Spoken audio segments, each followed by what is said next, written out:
Welcome. Once again, we ask you to reflect with us on the gospel of today's liturgy, the Gospel of St. John. John said to his disciples, "I am the true vine, and my Father is the vine grower. He takes away every branch in me that does not bear fruit, and every one that does, he prunes, so that it bears more fruit. You are already pruned because of the word I spoke to you. Remain in me as I remain in you. Just as a branch cannot bear fruit on its own unless it remains on the vine, so neither can you unless you remain in me. I am the vine, you are the branches. Whoever remains in me and I in him will bear much fruit, because without me you can do nothing. Anyone who does not remain in me will be thrown out like a branch and wither. People will gather them and throw them into the fire, and they will be burned. If you remain in me, my words remain in you, then everything I give you will be yours. But this is my Father. By this my Father has glorified, that you bear much fruit and become my disciples." The Gospel of the Lord. There are two lines in this Gospel which struck me this morning in a particular way. And one is the statement Jesus makes, "I am the vine, you are the branches." And then a little bit on down, he says, "Remain in me as I remain in you." As we become more and more involved in isolation, quarantine, I would imagine a lot of things happen. One of which is, for me at least, starting to see things in a different perspective. Myself, others in my life, what's important, what isn't. I'm forced to change my rhythm, my way of life, whether I like it or not. It doesn't remove the concerns or the worries that one might have. But if I listen to this gospel today, as opposed to 2 months ago, I may hear it differently. Well, Jesus says that he is the vine. That's a statement that's absolute. He's not going to change. And then he begs us to remain in him, remain attached to the vine, because that's where we get life. Being attached or connected in relationship with God, who is love. And we know the commandments. That's easy enough. Keep most of them, perhaps, most of the time.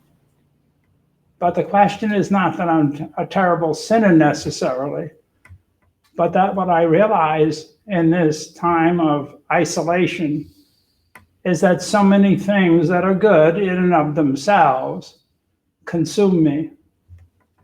Making a living, paying the bills, taking care of responsibilities of all kinds are really wonderful and necessary and virtues in a way in themselves. But when they take the place of God in my life, where they become my value, where they become my measure of my worth, then I lose perspective. And I don't even hear the word of God anymore in that sense. All of us, I'm sure, are generous in a way. We give a certain amount of money to charities to support our church, hopefully. But at the same time, do I give myself? Or have I used money, as I do in so many other areas of my life, as a substitute for me, for giving of myself? That's what Jesus is talking about. He's not going the obvious and saying, well, if you're a terrible sinner, then you're not a member of my flock. So that if you want to be a member, just keep the rules.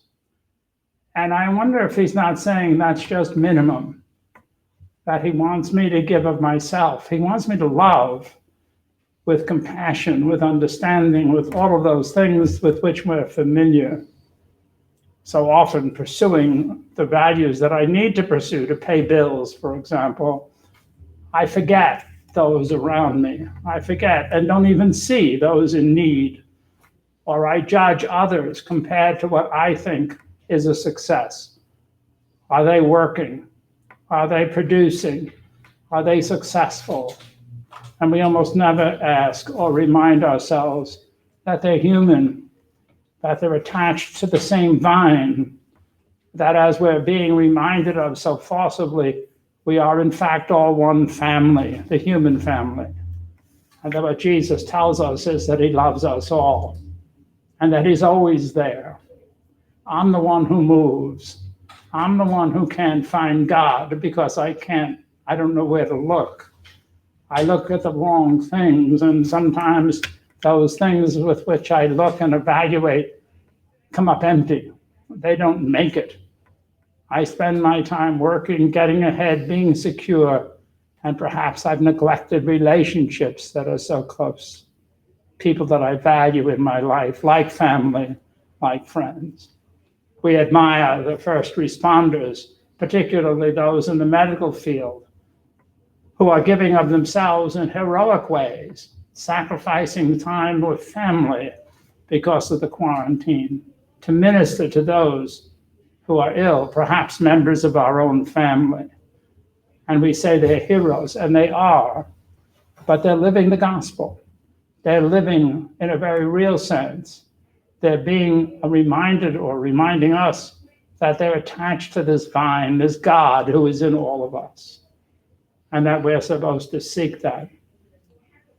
I was reminded this morning, for some reason, of a college course I took 100 years ago, I think it was, and it was about Francis Thompson and his poems.